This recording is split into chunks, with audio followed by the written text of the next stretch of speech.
oral health. I'm pleased to welcome you today to today's webinar, Contraception Myths, What Patients Hear and What Providers Should Know. We are fortunate to have with us today Dr. Stacy Sun, Assistant Professor at the University of Rochester School of Medicine and Dentistry. Dr. Sun is a double board certified physician in obstetrics, gynecology, and complex family planning. She provides comprehensive reproductive care, including contraception and abortion care, and is deeply involved in teaching and mentoring medical students, residents, fellows, and healthcare professionals. Today's webinar will address common misconceptions surrounding contraception and provide evidence-based information that healthcare providers can use when discussing contraceptive options with patients.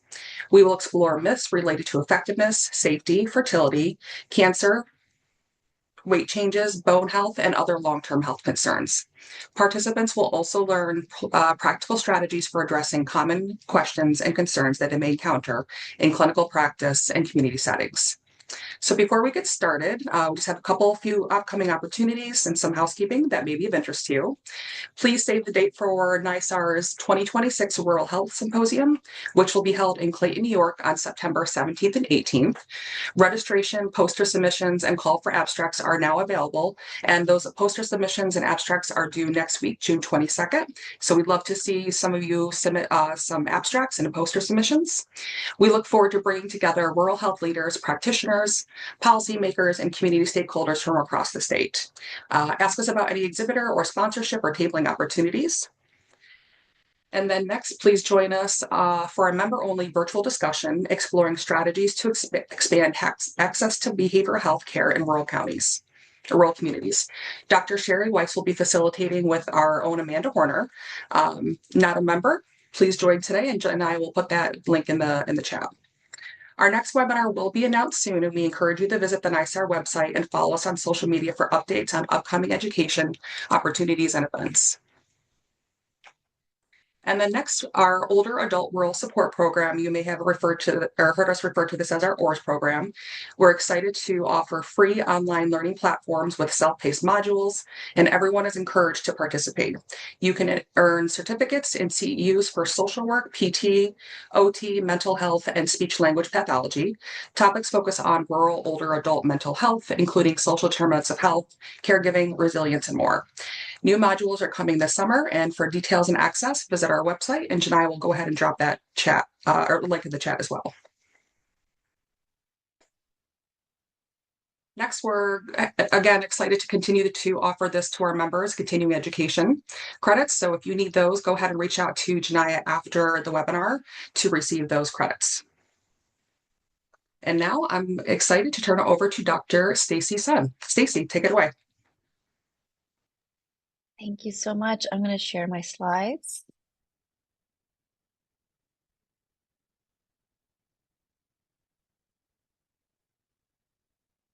Okay. Yes, thank you for the introduction. Thank you for having me here. So today I'm going to be talking a little bit about contraception, and particularly like the different types of contraception and the common misconceptions we hear, and how can we talk to our patients about it. And like Jennifer just said, I'm a physician, OBGYN, family planning specialist in Rochester, New York. I trained in Baltimore. I lived originally in California growing up, but lived a lot of my life in Taiwan as well. I went to medical school in New Orleans, so I've kind of been everywhere. I don't have any financial disclosures. So our learning objectives today is identifying common misconceptions about the efficacy, safety, appropriate use of different kind of contraceptive methods. I have a long list of them. We'll talk about which kinds we want to talk about today. Explaining the evidence that counter prevalent myths about contraception and apply these like strategies in practice by how do we respond accurately to our patients and concerns about contraception. So we know that like misinformation is out there. It's just everywhere. I don't have to probably reiterate it. I'm sure we all experience it. People tell us in clinic, like, this is what I've seen on TikTok, or this is what I've seen on Reddit, like, this is what I hear. My friends tell me this, et cetera, et cetera. So how can we hear those concerns and center the conversation on the patient themselves. Because sometimes like they really want to hear what you have to say. So, this is my first question for everyone. I have a lot of topics. I've done this talk before, and it is overwhelming to put it all into one. So, like, which topics would you like to focus on today? And pick your number one most important thing. Um, and if you want to do all, I'll do all, and I'll kind of speed through them as much as I can. Optimally, I would like to focus on three topics. And then if I have time, I can slide the other ones in as well. The slides will be available to all, so it's not that like, if we don't have this, have all the topics, we won't be able to access the slides.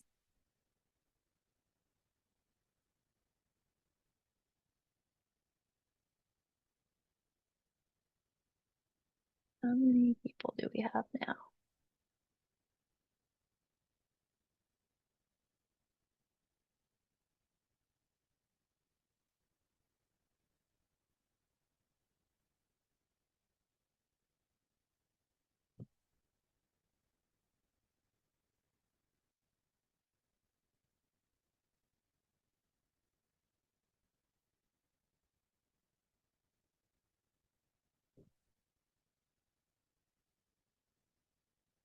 Okay.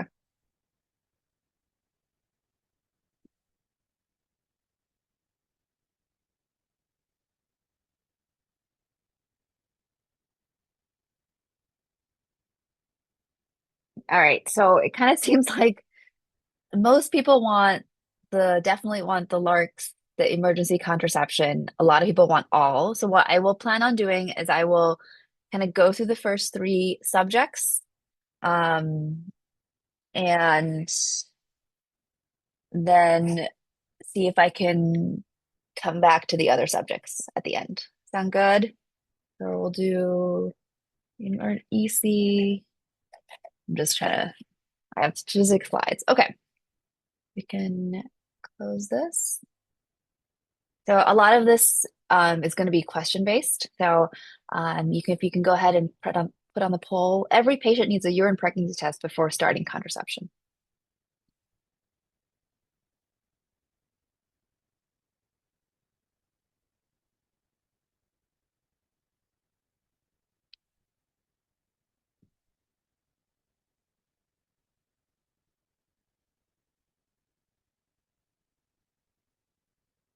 Okay. Um, I would say majority of people said depends, and yeah, I would agree with that because it depends on a number of things, right? And so, this is part of the CDC guidelines. How do you be reasonably certain that someone isn't pregnant?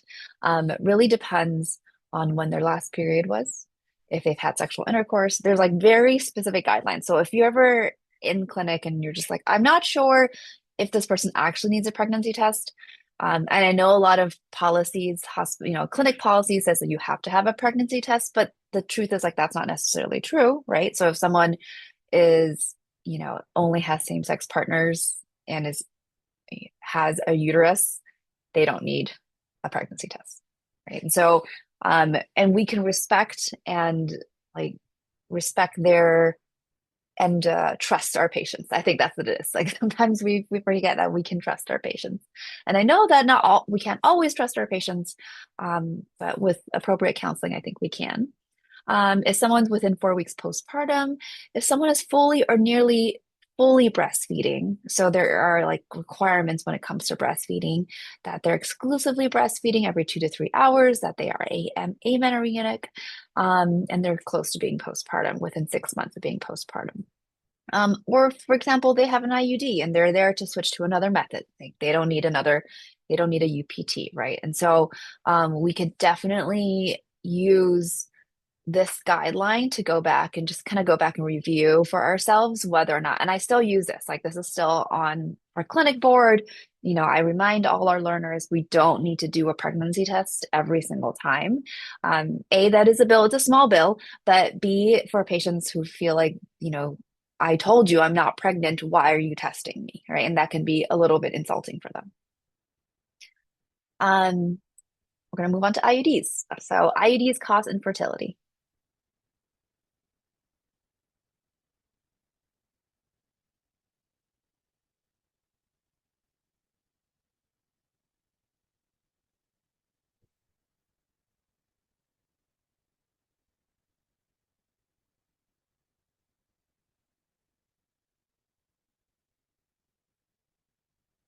Yeah, it's a myth.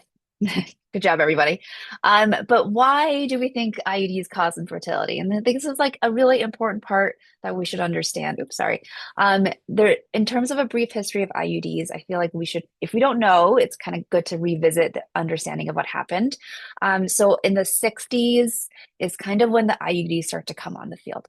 So I love this Lippy's loop because it's actually created by a doc in Buffalo in New York, who's Dr. Lippy's, who created this Lippy's loop that I recently actually took out of somebody who was in there for many, many years.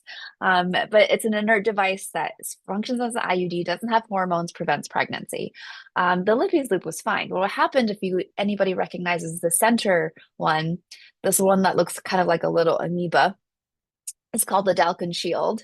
So this Dalkin shield actually has these like strings coming off from it that are braided filaments. And so the braided filaments, kind of like thread, our thread in general when we sew are braided filaments because they prevent it from slipping.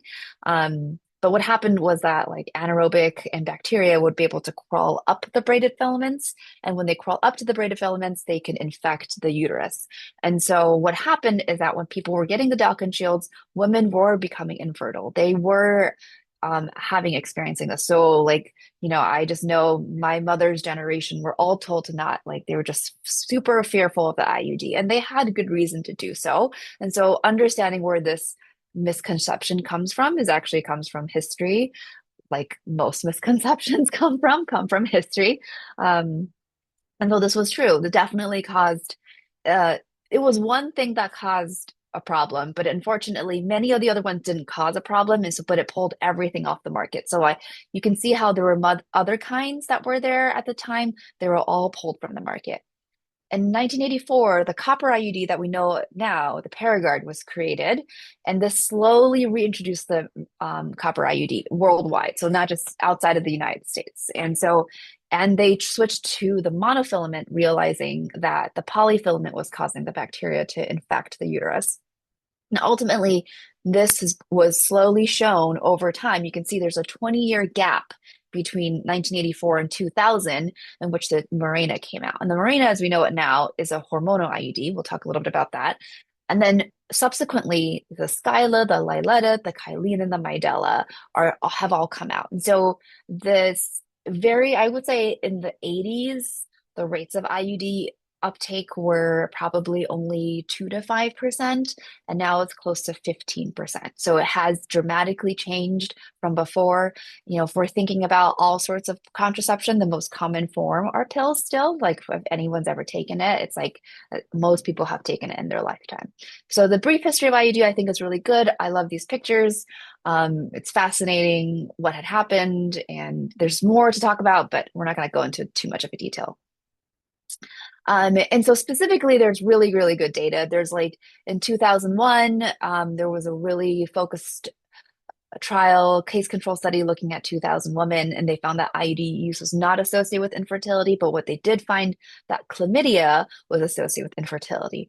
Hence why it's like, us screening for chlamydia is so important in our young patients because it often can be like innocuous. You don't feel it, you don't have any symptoms, but chlamydia, once there, can cause permanent scarring and cause infertility in women later in their reproductive lives.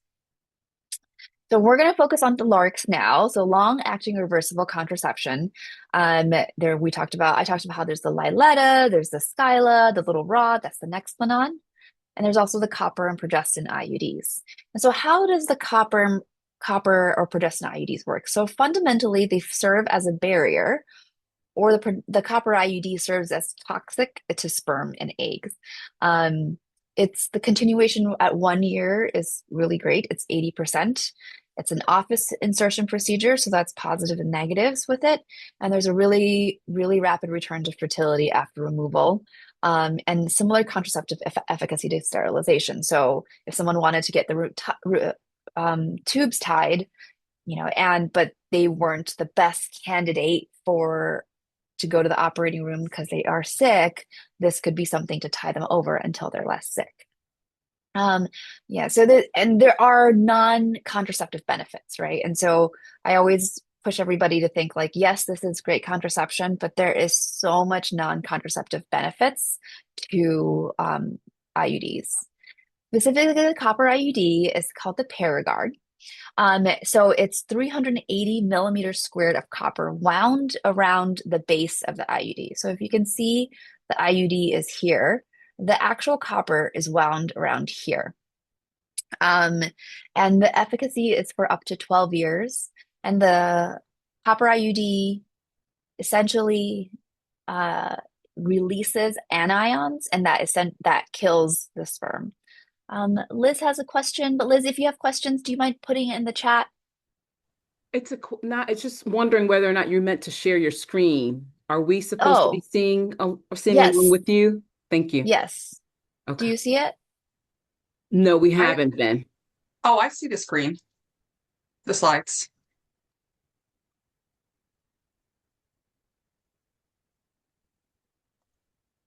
Is it maybe Liz how you've got the view on it? It may be. So sorry. Continue. Let me just check No, it no, out. it's okay. I'm sorry if you can't see it. I want to make sure everyone can see it too. Um, but basically, in the way is that the copper anions like release the copper releases the copper anions, and that actually kills the sperm. And so it doesn't necessarily kill the sperm outright, but it makes it really difficult for them to move. It makes them not mobile and modal, right? And so as we know, fertility and fertilization occurs when the sperm travel from the cervix up to the uterus, up through the fallopian tubes, because fertilization actually occurs in the fallopian tubes.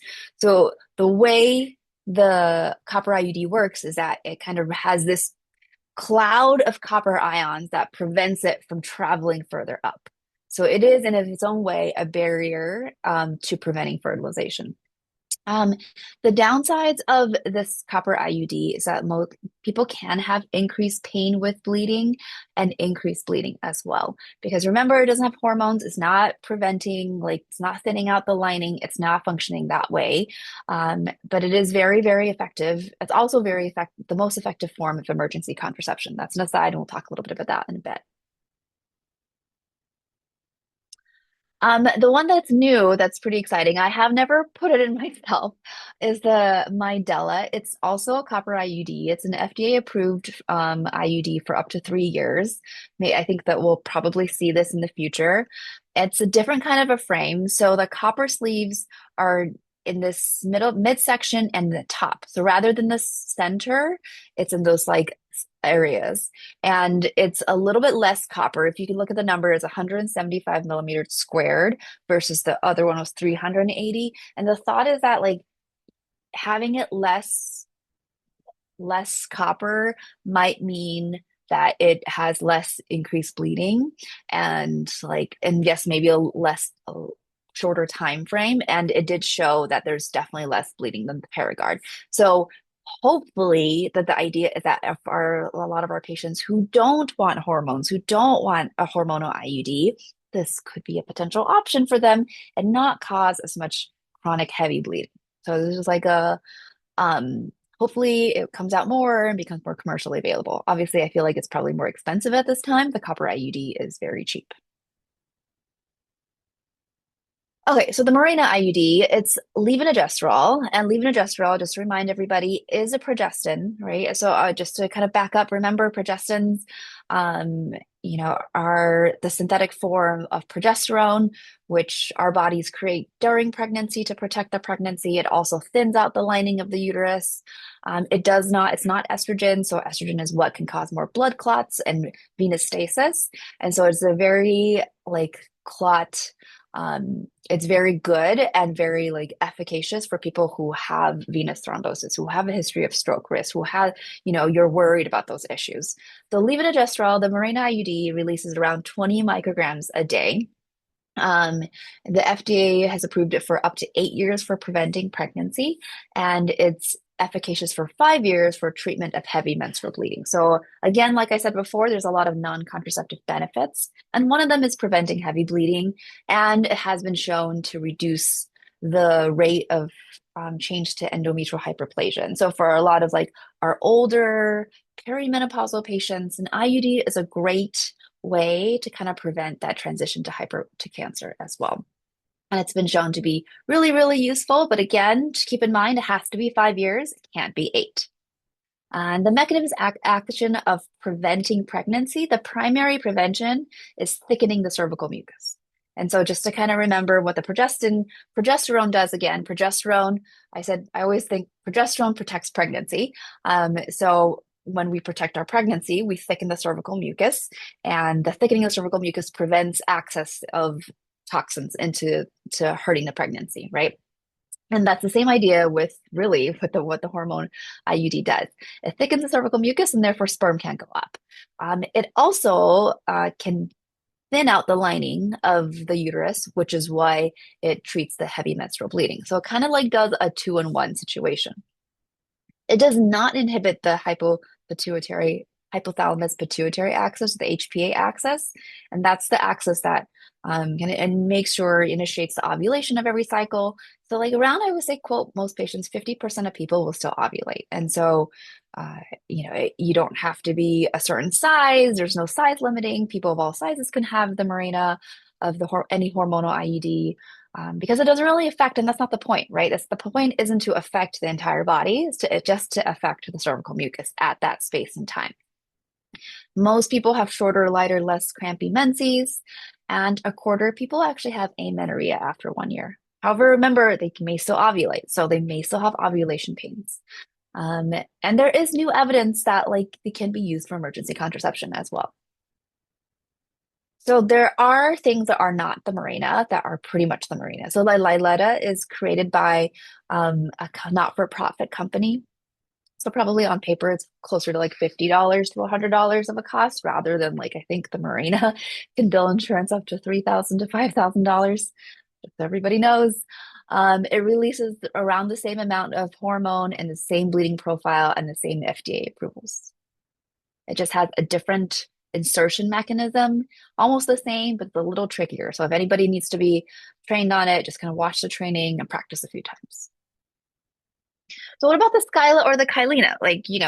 Why did these come around? Why not just the Mirena? So this is a really pretty graph I got from Bedsider, which is, by the way, a really amazing website if we don't use it already, to talk to patients, to interact with patients, bring up on my computer all the time. But this compares across all the different IUDs.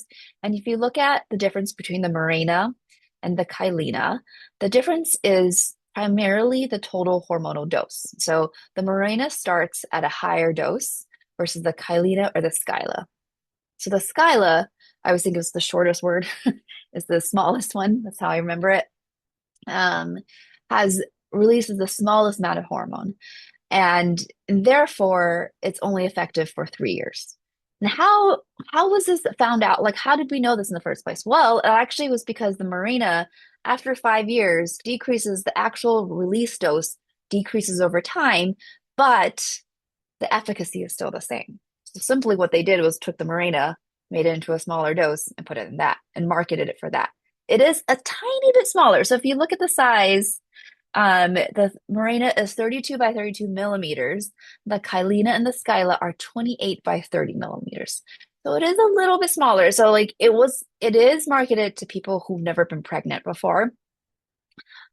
And there's no study showing that it is better. It is pure Pfizer marketing that this came from, simply because they knew the Liletta was coming out and they didn't want to lose out on their profits. I'll just be honest, that is the situation.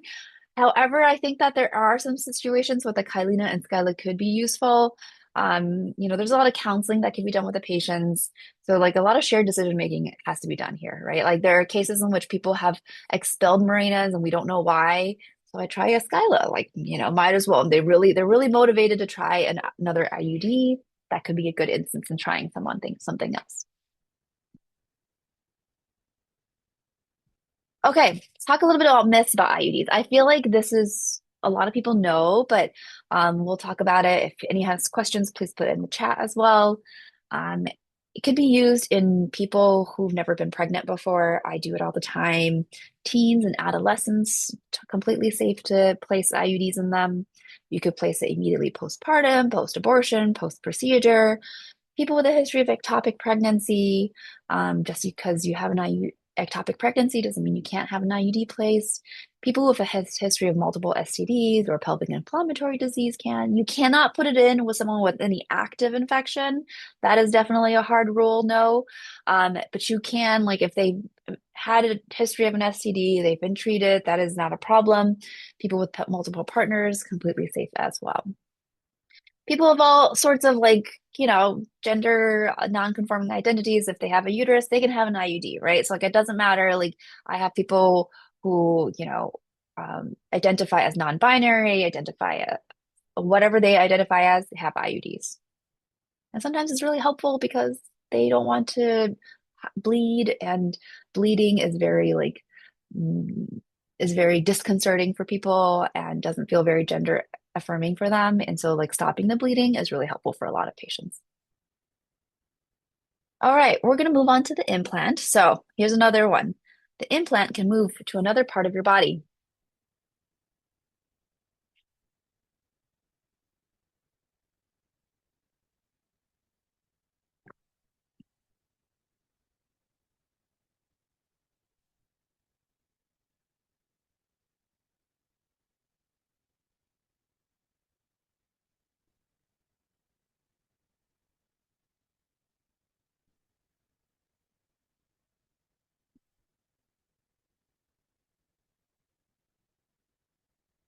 Oh, this is fascinating. There's like kind of mixture here of myth and fact. I would love to hear what people have heard, or you want to write that in the chat. We can talk about that later. But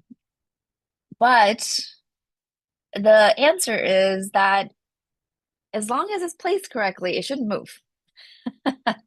And so that is like the caveat. So when I counsel patients about placing the implant, I say that it can move up to 1 centimeter from both sides. Any further movement is completely abnormal. And so any further movement is typically an abnormal initial placement. So generally, I would say it's a myth. So let's talk a little about the implant. The implant is also made from progestins, which like I said, it's the same kind of medication from before. It's slightly different. It's called etonogestrel rather than levonorgestrel. It's released at 60 micrograms per day and inserted in the inner upper arm. And I don't know if people have implanted it, but basically, like I'll show you on my arm. It's usually placed. We kind of determine where the epicondyle is, placed around 8 centimeter, like hand width from here, right at this side, 2 centimeters below the triceps biceps groove in this area.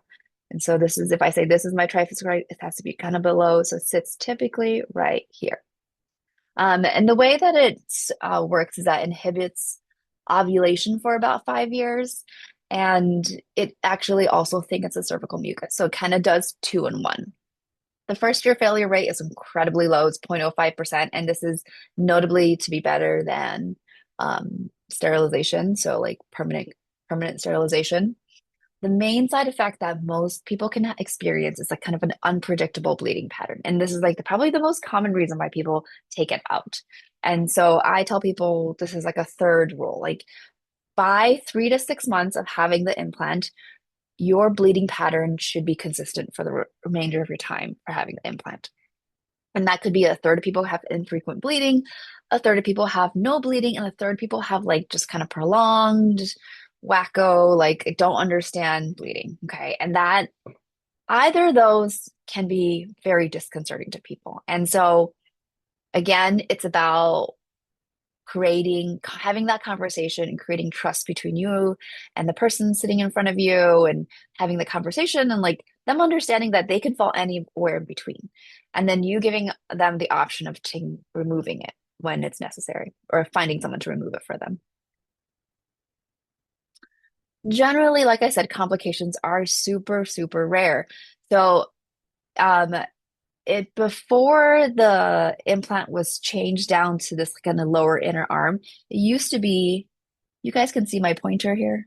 I just want to make sure that yeah, okay, great. We used to place it in the biceps triceps groove, which incidentally has a lot of vessels. And so it has been placed straight into a vessel, and that's migrated into the pulmonary axis, which is There are these case reports where people found implants in those areas, and that was incredibly dangerous to have occurred, and hence why it is really important about where we place. And just like I had kind of like showed on myself, this picture shows you the biceps and the triceps groove right here, and how we have to be 3 to 5 centimeters below it, below the sulcus, and 8 to 10 centimeters from the medial epicondyle. So yeah, migration or difficulty with removal is typically associated with like a deep placement. The other thing is that if someone is really thin or changes weight drastically, it could be accidentally placed under the fascia. So we all have skin, subcu fat, and fascia and muscle. And the idea is that we want it under the subcu fat, like right in the subcu fat under the skin. And if we get it under the fascia, because it's hard to tell where the subcu fat, if someone is really thin, then it could be easy to get under the fascia. And there are times as a specialist, I've had to get it out from under the fascia. So I would say those are the most common reasons why they're placed accidentally too deep.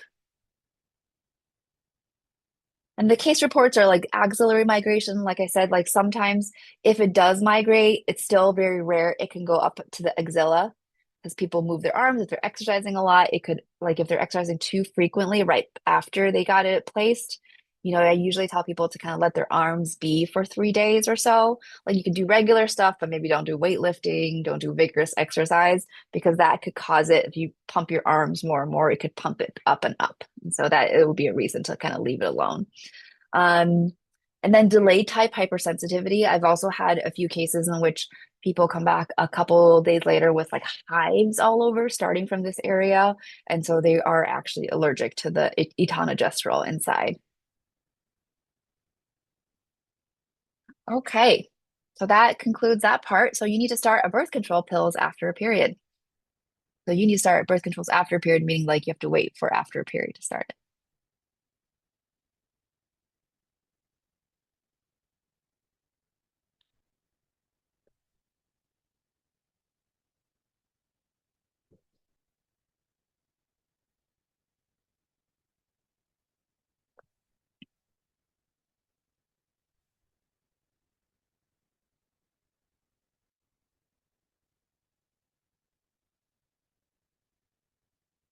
Okay, great. I think most people said myth, which is accurate.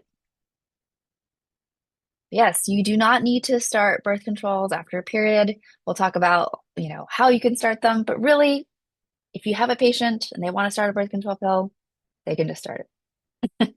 And we'll talk a little about like why that is. Okay, so combined hormonal contraception, there's all sorts of kinds. We'll start with the pills because that's what it seems like most people want to talk about. But either way, all combined hormonal contraception works by inhibiting pituitary signals for ovulation. So this does work on the HPA axis. It also thickens the cervical mucus. So its primary action is inhibiting ovulation. So anybody who bleeds on pills is not having a period, right? And people are like, oh, I had my period because I'm on my pills. Like that is not a period. That is simply a break from your pills, right? So that's not actually a period. That's just a break from your pills. So when we're thinking about the definition of what a menstrual cycle is, that's not part of a cycle. When we're doing any kind of inhibitory pituitary signals, that is not a cycle, we have stopped the cycling. The mechanism, the medicine that's in the pills are ethinyl estradiol and progestin. And there's many different regimens, and there's many non-contraceptive benefits. So in terms of pills, it's currently used by around 20% of folks and like ever used by 80% of women in the United States. So it's just the most popular form of birth control out there. The 1-year failure rate's ideal is 0.3%. Typically it's 9%, meaning that it is very common for people to forget a pill. It's very common to forget taking it around the same time of the day. The continuation of 1 year is pretty good. It's 70%. It does require daily pill taking, and 15% of folks do miss pills pretty regularly. So when to start? We talked about you can start after your period, or you can simply do a same day start, or we call the quick start method. And if you open out like the pill packets, Sometimes I like to open the most recent ones and what they still have this on it. They say how to start, and there's like all this complex information about exactly when to start. Really, like I just tell patients, just start it. You could start it based on the day. That works too. But what we have found over many different studies is that like it's similar safety and efficacy to period start. It's improved uptake, fewer delays, and less likely to get pregnant spontaneously because of that break, that longer break. And you do need a backup contraception for 7 days because it takes a little bit of time for it to set into the HPA axis. So initiation of hormonal contraceptives, you don't need a pregnancy test, you don't need a pelvic exam, you don't need a PAP, and you don't need STI screening. So it's like all these things are unnecessary. So a lot of birth control can be prescribed on telemedicine, right? Because you just need to be able to talk to a person and kind of figure out their history. So like their history is the number one most important thing. Side effects of hormonal contraception. I think this is like a really nice slide I visit back with a lot of my learners about what kind of people ask you what kind of side effects I'm going to have, right? And people say they have breast tenderness, nausea, vomiting. That's all estrogen related. And then when they say they're bloated, they're anxious, they're irritable, maybe mood swings, that's typically progestin related. And so that's a lot of these like side effects that we should talk to our patients about. And reduced libido is one thing that definitely can occur on birth control pills. Things that are like the kind of the side effects we should be on the lookout for are really bad elevated blood pressure, which is rare. And then really bad headaches, migraines with vision changes. If that occurs, we should definitely stop their pills. Migraines is fine. They typically just go away over time. Migraines with vision changes, that's not okay. Yeah. Okay. Next question. It's okay to skip periods.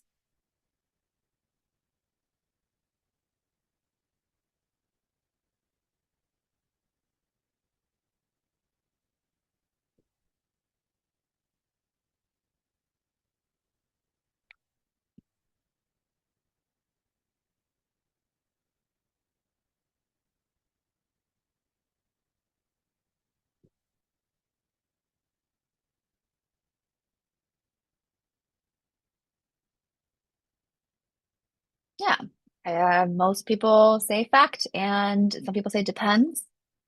I would say it's mostly a fact, but yes, I feel like most things are depends in life. So let's talk a little bit about it. Let's talk about like these extended combined oral contraception. So there's specific like extended methods that are made specifically for this, like seasonal, seasonique, that delays or eliminates menstruation. And so essentially what it is 3 months of straight active pills and 1 week of a placebo pill. These can be really expensive, so one doesn't have to do it this way. One can simply prescribe enough pills so that they can skip their placebo weeks. And that's the way I typically write them. They're a lot cheaper to prescribe regular pills instead of this brand name pills. Some of them are covered. It depends on your patient's insurance for sure. But the idea is because remember what I said is that it's not a period. It's just a break in your site. It's break in the pills, right? So to kind of re-educate ourselves and our patients that like you don't need to have a period every month when you're being suppressed, right? Yes, you should have a period when you have nothing, right? You're not taking anything, you're just, you shouldn't have regular cycles every 3 months. That's not normal. But if you are taking medication, it's completely okay because if we quiet down the HPA axis, then we've thinned out the lining. Then there is no reason for one to go through ovulation, menstrual pain, etc. And so, what the point of that 1 week break is that occasionally, when people take extended, like just the active pills, that people have something called breakthrough bleeding, and it's a little unexpected, and that could be disconcerting for patients. So, for example, if you have a person who's taking the extended, just never taking a placebo and saying that, oh, I don't like how I sometimes spot, then I would say, why don't you take a break and take an actual like 3 or 4 day break from the pills, have a planned period, period. Like I said, I always put it in quotes, plan period, plan bleed, and then retake it. Because essentially what that kind of sloughs off that fragile endometrium that's built up a tiny bit that needs to be sloughed off, and then could retake your pills. All right, it takes at least 3 months to get pregnant after stopping birth control pills.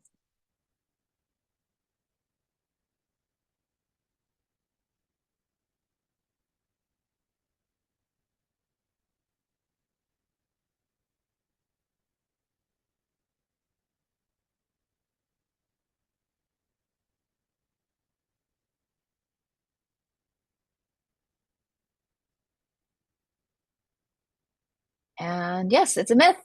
When we typically, when patients typically stop taking their pills, their ability to get pregnant truly depends on their age and their health conditions. And so that is a reality we have to remind patients. We feel like, oh, I've been taking the pills for 10 years and I just can't get pregnant. It's because I've been taking the pills for 10 years. And I say, well, how old are you when you tried to get pregnant, right? It's a lot easier for us to get pregnant at 18 than at 35, right? It's just the reality of the situation.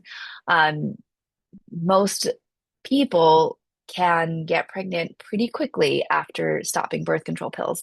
If anything, sometimes our patients who have now what we now call polymetabolic syndrome, PMOS, or past known PCOS, are better served being suppressed on pills and then stopping them so they can ovulate. So like sometimes we actually do that to help them ovulate, to help them get pregnant. So it's a misconception. It really depends on someone's age. So the actual fact of birth control pills like causing people to have a difficult time to get pregnant is not the case. Because there's a lot of studies looking at how easily someone gets pregnant afterwards, and there's no difference between like whether or not they took pills or not. There's pros and cons for birth control pills. The pros is fertility control, rapid return. People have their own autonomy of able to take the pill when they want to take the pill, when they want to stop it. There's a lot of non-contraceptive health benefits. For example, taking the pills reduces your risk of ovarian cancer, reduces your risk of endometrial cancer. Cons is that you have to take it every day, and that can be really cumbersome for many people. And then there's some increased risks in some conditions, and we can talk a little bit about that. And this is what the ethinyl estradiol looks like, just to kind of remind us. The health benefits are treatment, like many different health benefits, treatment of acne, treatment of heavy, painful bleeding, endometriosis, PMOS. There's definitely a decreased risk of benign breast disease, PID, functional ovarian cysts, anemia, ovarian cancer, and endometrial cancer. So there are so many, many benefits. I think that like when I'm talking to a patient about pills, I don't necessarily, if they're talking about birth control, this is not like what I'm primarily talking about, but it is kind of something to keep in our back. People are like, oh, is it going to cause ovarian cancer? Is it going to cause there are people have these questions. So kind of keep that in your back end, thinking about like, what are the long-term consequences? Birth control pills lead to weight gain.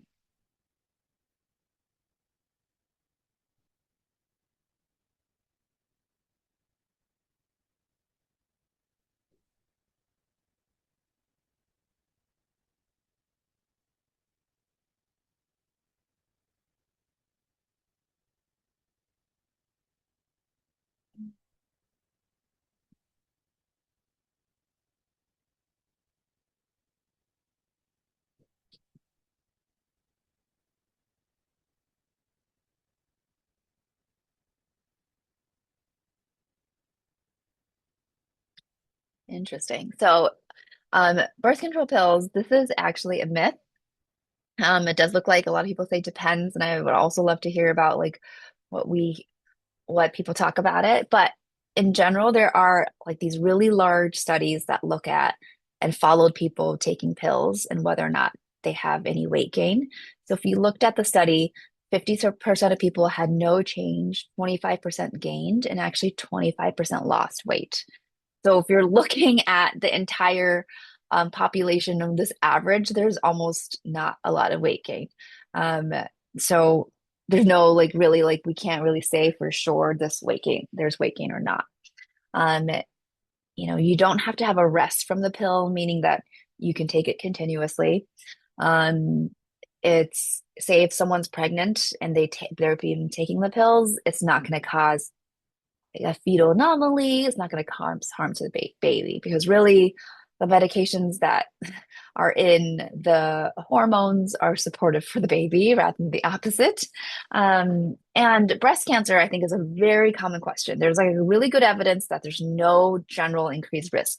I still feel like there's a lot of controversy with this, but the general consensus is that there's no increased risk at this moment. Does that mean that I'm going to prescribe pills for people with active breast cancer? Absolutely not, right? That's just like does it ultimately cause breast cancer? Okay, so this next one is estrogen causes blood clots in everyone.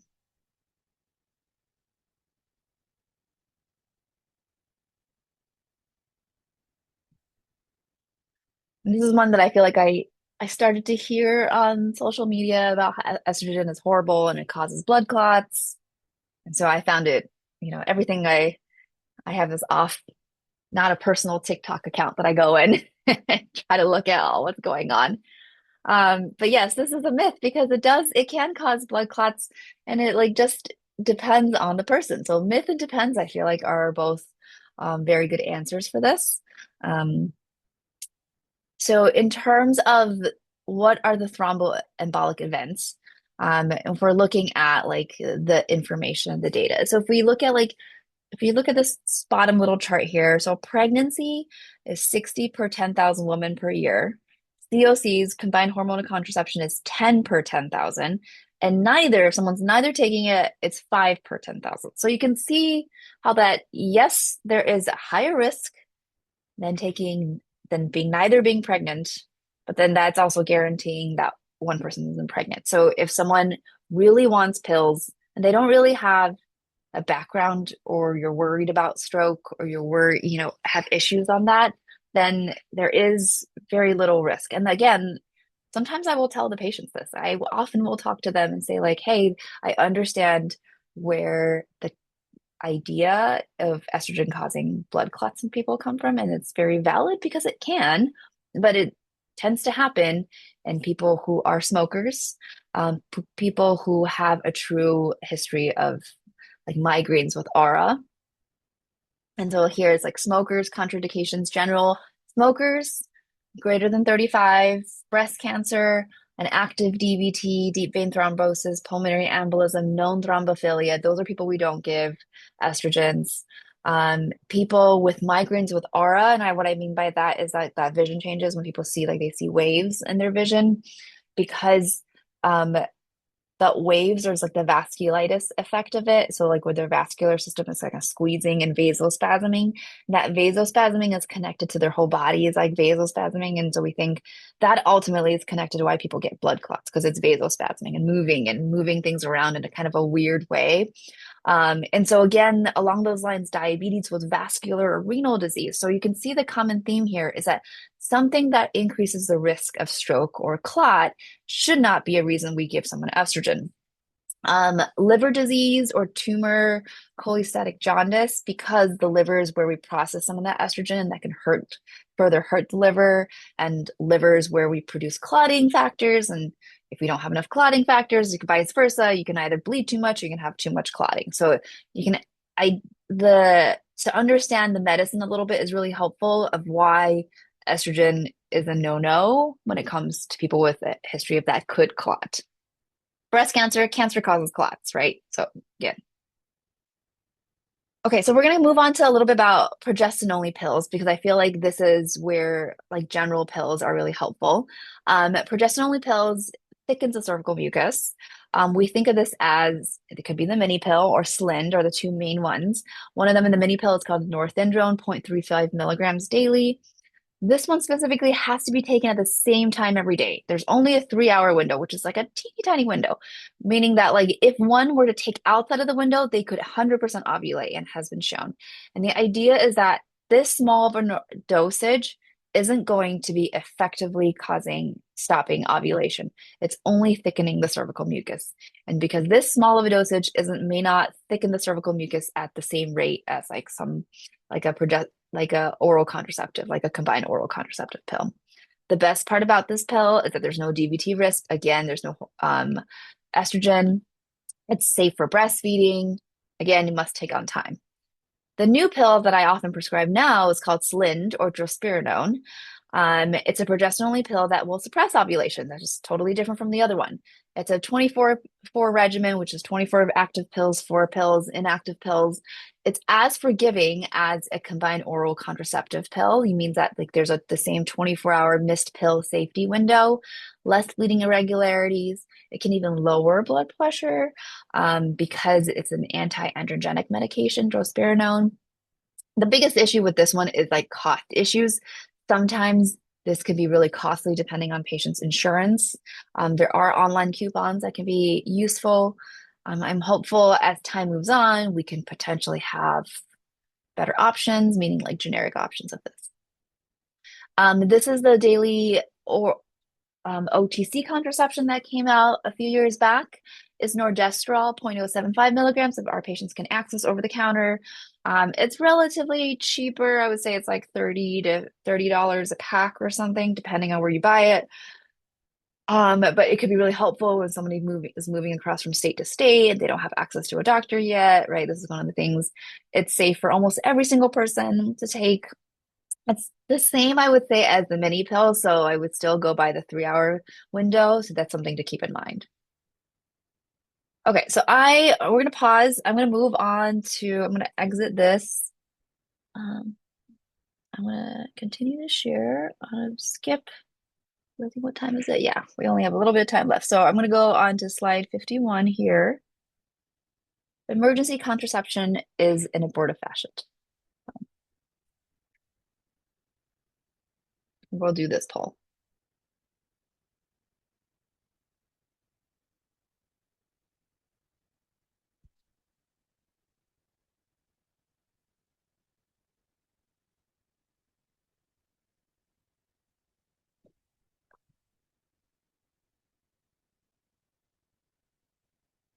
Okay, great. Just for time breaks, people said myth, and I am happy that we've pretty much mostly said that.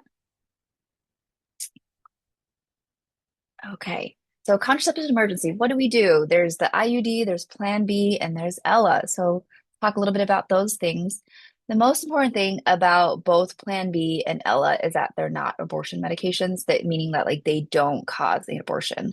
There's 2 oral types. The Plan B is also called One Step Next Choice. That's comprised of just levonorgestrel, and the other one in the Plan B can be found over the counter. Ella or ulipristal acetate is more effective, and it's a progesterone receptor modulator. And so what they both do is that disrupt or delay ovulation, meaning that it usually puts a kibosh on ovulation. So if there's sperm hanging around, ovulation is put to a pause until the sperm dies over time, and then someone will ovulate. So it's kind of like it delays that ovulation. So there's no meeting of the sperm and the egg in the tube. So if the sperm and the egg have already met each other, it's not going to cause the abortion. If it's going to implant, it's going to implant. If it's not going to implant, because it's not going to implant, it's not going to implant, right? And so either way, it's not going to cause an issue for the pregnancy. And neither of them would cause lasting side effects for the pregnancy either. So that's an important part. There are two parts I think we should always keep in mind. The downside of Plan B specifically is that it's really not effective over people with a BMI of 30, like just generally speaking. It's especially over BMI of 40, it's almost like taking nothing. It's the same as taking a placebo, it is like, I don't know if people have watched TV shows, but some like these TV shows have these revelations of like, oh, I took Plan B, but like nobody told me that it wasn't going to be effective because I'm like overweight or something like that. So Ella is much more effective, but the downside is that you need a prescription. So here is a comparison of those, of which one. So Ella is more effective on the right side. You have to take it. You can take it within 120 hours. It does not decrease efficacy with time, which is the great part. But it does decrease a little bit over BMI over 35. But like levonorgestrel, the efficacy decreases over BMI of 25. Like that's kind of insane to me because I don't know who of our patients have a BMI less than 25. So something to think about. But one thing that's really, really important to remember is that the copper IUD and the hormonal IUD actually are really effective emergency contraception. And again, like, it prevents fertilization and implantation, meaning that like people might have different ideas of when a pregnancy starts, but like in medical terms, a pregnancy starts when an embryo has implanted into the uterus. So yes, if fertilization occurs in the tube, um, and you place an IUD, it does make it less likely for them to implant, right? And so, but that can happen spontaneously all the time. I mean, I just want to be clear with that because I know different religious backgrounds of folks have different just definitions of that. But when we're talking about from a medicine standpoint, a pregnancy starts at implantation. Okay. It's inserted up to 5 days after intercourse and reduces the risk of pregnancy by 99%. But obviously, if somebody wants to be pregnant, like please don't do that because it could hurt their pregnancy. Like that's clearly like that's not what we do. At the end of the day, we do the best we can for our patient at the time. Okay, I'm going to now skip down to some updates, and then we'll answer questions. So I just want to kind of talk a little bit about updates because I feel like a lot of people have questions about this. There are new estrogens out there, and I find them to be super fascinating. So we've classically only thought about estrogen in pills as ethinyl estradiol. It's super like bioavailable, meaning that like it's super effective, it's synthetic, it has high affinity. But there are new ones, just estradiol, like straight up like estradiol that premenopausal ovaries create, and estetrol, which is E4, that's really created. It's like considered to be like created from the fetal placental unit during pregnancy. But what we found is that both of these are less likely to cause thrombosis, and both of these have different kind of things about them that could be really interesting or effective. And so we found, for example, estradiol has less of an effect on hepatic proteins than ethinyl estradiol. So it has lower likely to have a VTE risk compared to ethinyl estradiol. And estetrol also has a lower potency, and so may also have a less side effect in terms of like blood clot risk for patients. And so these are called Natasia and Nextellus. I think one of them does have a generic now, but it's something to consider if you have patients you're worried about, like, they're older or, they're perimenopausal and you're thinking about like they need a little bit of hormone replacement therapy, but they're not quite there for like a classic patch yet, but they're still trying to prevent pregnancy. This is like the field I think these are the medications that we could be prescribing to our patients. I want to remind everybody that if all this is over your head, that's okay, that the CDC has the US medical eligibility criteria that's updated in 2024. I have had the app on my phone since I've been a training student, and I use it still as a color-coded summary. The ranking recommendations is like this. So if you see the green, that means it's good to go. It means the pink or the red means probably not. And this is what it looks like on your phone if you use it on your phone, which is how I use it. And so in a pinch, this is the way I look at it. But also like these days, they have like the studies attached to it that could be really helpful. So if you don't have it, it's a free app. Please get it. I know sometimes it's hard to trust the CDC, but this is still fine. Right now, I still like it, and I still approve of it. And if you have more questions, like please refer to a complex family planning service near you. For example, University of Rochester, we are a complex family planning service. We have patients, we take care of transplant patients, we take care of people with like complex comorbidities that they have multiple things. They have a history of seizures, they have a history of clots, they have you have no idea what to give them. That's okay. Like go ahead and find somebody who you feel more comfortable that can do that. Okay. So I'm going to stop sharing here. And then see about questions.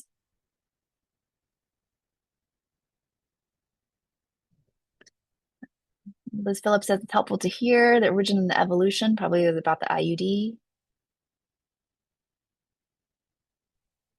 Oh yeah, the pick handouts, those are great. I approve of that one.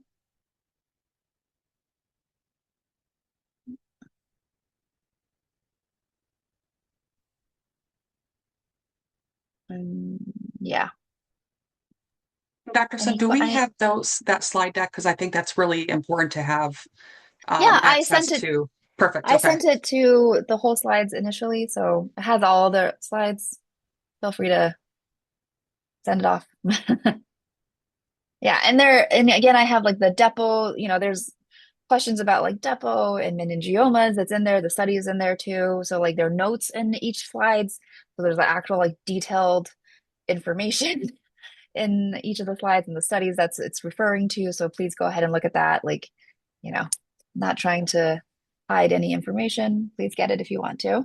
No, I want the Um, information. That's really, really helpful. I think, especially when we look at a lot of these rural deserts across the state, who's really the mhm. experts that we can turn to. So I appreciate you sharing that information. Yeah, and like I said, if anybody has like further questions, feel free to email me too. I could put that in the chat here. Stacy Thank you. _Sun. This is my email. Welcome to email us.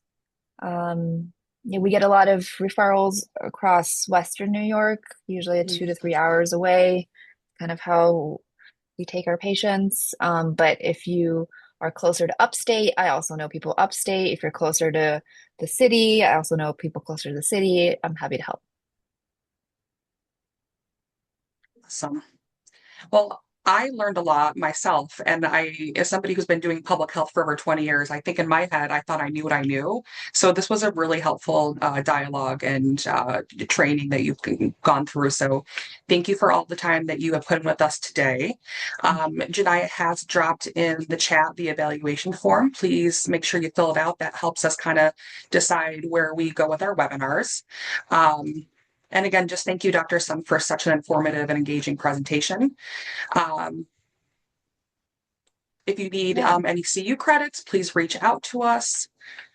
Oh, Melissa has a question. Sorry. Any other recommendations for education, I'm assuming? Oh yeah. So I think like really like my one of my favorite websites is Bedsider because they really do have a lot of updated data from there and it's patient friendly and there's a lot of comparisons. They talk about there's also like videos that are really helpful. That's my most popular site that patients like too. So it's just bedsider.org. Um, I know that, by the way, I'm at Planned Parenthood about to take care of some Planned Parenthood patients, but they also have really great resources too, online, um, about all forms of contraception. So Awesome. Well, thank you so much. And I hope everybody enjoys the rest of your day and there's no more tornadoes that touch down on upstate New York. Thanks again, Dr. Sun. Really appreciate it. Everyone have a wonderful day. thank you for having me. Bye. Thank you. Bye. Bye.